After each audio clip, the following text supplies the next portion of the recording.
안녕하세요, 숙장입니다. 대한민국 부동산 역사에 50년 동안 불문율처럼 여겨졌던 그 세금 제도가 지금 이제 사라지기 직전에 있습니다. 그건 바로 뭐냐 그러면 장기보유 특별공제인데요. 그래서 우리는 장특공이라고 부르죠. 원래 우리는 집을 오랫동안 가지고 있다라고 하면은 당연히 공제를 받아야 된다라고 생각을 했습니다. 그런데 2026년 1월 23일 이재명 대통령의 SNS에는요, 이런 얘기가 올라왔습니다. 다주택은 물론 비거주 1주택도 주거용이 아닌 투자 투기용이라면 장기 보유했다고 세금 감면은 이상해 보인다 라고 얘기를 했습니다. 다주택자에게만 세금을 더 걷겠다 이게 아니에요. 1주택자에게도 그 한도를 줄이겠다는 신호라고 보여집니다. 장기 보유 특별공제 같은 경우에는요, 소득세법 제95조에 해당이 됩니다. 원래 목적은 세 가지입니다. 그 첫 번째는 뭐냐 그러면 물가 상승에 대한 보전입니다. 1990년도에 1억 원의 집을 샀어요. 그런데 2026년도에 이 집이 10억 원이 됐습니다. 양도 차익이 9억이죠.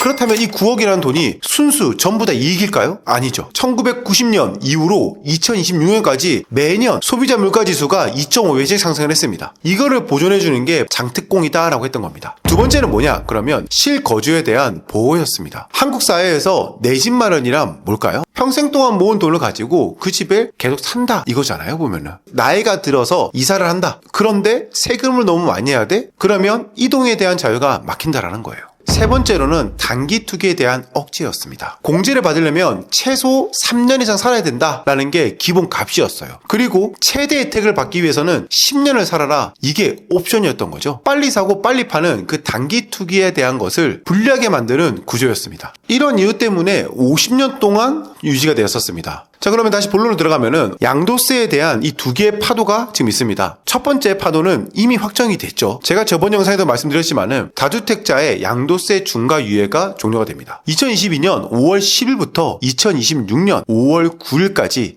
무려 4년 동안 다주택자에 대한 양도세 중과 유예가 지속됐거든요. 윤석열 정부가 주택 거래 활성화를 위해서 1년씩 지속적으로 유예를 하고 있었던 거죠. 이 기간 동안은 조정 대상 지역 다주택자 같은 경우에도 일반 세율을 부과했어요. 그뿐만 아니죠. 장특국 같은 경우에도 최대 30%까지 받을 수 있었습니다. 그런데 1월 25일 이재명 대통령이 칼을 빼들었죠. 재연장하는 법 개정을 또 하겠지 생각했다면 오산입니다. 정부를 이기는 시장은 없습니다. 비정상으로 인한 불공정한 혜택은 힘들더라도 반드시 없애야 합니다. 여러분, 이게 단순한 발언이 아닌 것 같아요. 정책 의지의 표명이라고 생각이 됩니다. 5월 9일부터 다주택자에게 어떤 일이 일어나냐 그러면요, 첫 번째 중과세율이 적용이 되는 거죠. 그 전까지에는 기본 세율이었어요. 그런데 5월 9일 이후부터는 2주택자는 플러스 20%, 3주택자는 플러스 30%가 되는 거죠. 3주택자가 보유하고 있었다, 양도 차익이 10억이다 그러면 지금은 한 3억 5천 정도 되는 것 같은데 5월 9일 이후에는 5억 이상을 내야 돼요. 무려 1억 5천만 원 이상 차이가 난다는 거죠. 두 번째로는 장기 보유 특별 공제에 대한 배제인데요. 이게 진짜 충격입니다. 중과 대상이 된다 그러면 장기 보유 특별 공제가 몇 프로냐? 0%가 됐습니다. 아무리 15년, 20년을 갖고 있다 하더라도 한 푼도 깎아주지 않는다라는 거예요. 구체적인 사례를 보면은 강남 2주택자가 실제 사례를 본다 그러면 강남 A 아파트가 2010년 취득을 8억 원 했습니다. 근데 현재 시세는 25억이에요. 양도 차익이 17억이고요. 보유 기간은 16년이었습니다. 5월 9일 이전에 매도를 하면은 장특고 공제율 30%, 공제액 5억 1천, 과세 대상 11억 9천에서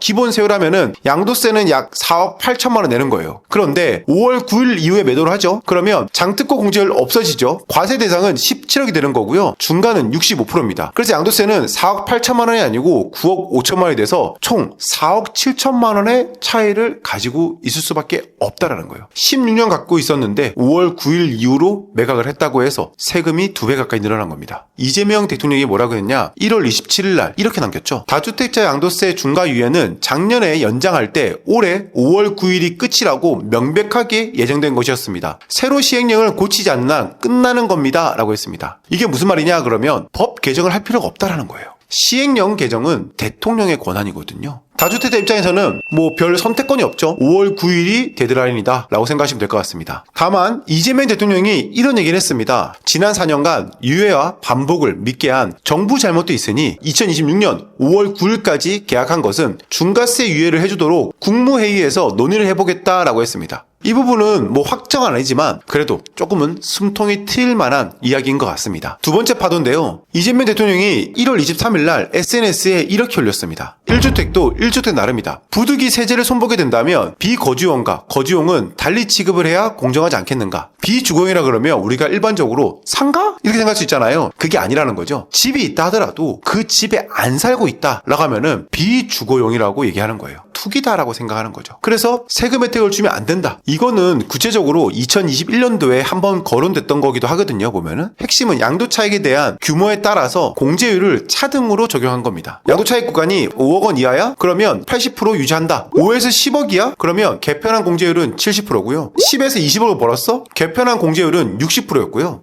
20억 초과야? 그러면 개편한 공제는 50%가 되는 거였습니다. 이 표의 포인트는 뭐냐? 그러면 강남 고가주택 같은 경우에 상승이 많이 됐잖아요. 이랬을 때 20억이 초과된다라고 하면은 80%가 아니고요. 50%만 해주겠다라는 거예요. 완전히 없어지는 건 아니죠. 하지만 이 30%는 굉장히 큰 숫자이기도 합니다. 예를 들어서 이런 거죠. 반포자이가 2008년 분양가가 11억 7천만 원이고 2026년 KB세가 50억이다 그러면 양도차익이 한 38억 됩니다. 보유 거주 기간은 18년이고요. 그러면 원래 지금 현재 현행된다라고 하면은 장특공 공제율 80% 받고요. 공제액은 30억 4천에서 과세 대상은 7억 6천만 원입니다. 그래서 양도세는 2억 2,800만 원 내는데요. 개편안이 적용된다 그러면 50%가 될 것이고 장특공 공제율은 80에서 50%로 줄어들었고요. 공제액은 30억 4천이 아니고 19억이 됩니다. 그러면 과세 대상이 19억이 되고요. 양도세는 약 6억 4,600만 원 정도가 되지 않을까 싶습니다. 그러면 기존보다 한 180% 정도는 증가하는 거거든요. 세금이 거의 3배 가까이 느는 거예요. 솔직히 이 정도면은 이동 금지령이 아닐까라고 생각이 드는데요. 최근 3년 동안 증여가 가장 많았던 곳이 바로 고가주택이 모여있는 곳이다라고 하더라고요. 부동산 대책이 너무나도 많이 일어났기 때문에 어떤 게 더 맞을지 모르겠지만 나의 투자에 대한 방향성을 잡아갈지에 대해서도 고민을 많이 해봐야 되는 그런 시기인 것 같습니다. 내가 만약에 내 집 마련을 생각하는 분이다 라고 하면은 너무 급하게 어떠한 물건을 잡기보다는 시장이 어떻게 흘러가는지 지켜보면서 어떠한 매물들이 나오는지도 모니터하면 좋을 것 같습니다. 오늘 영상이 좋았다 그러면 구독과 좋아요 알림 설정 잊지 마시고요. 다음에 더 좋은 영상으로 찾아뵙도록 하겠습니다. 감사합니다.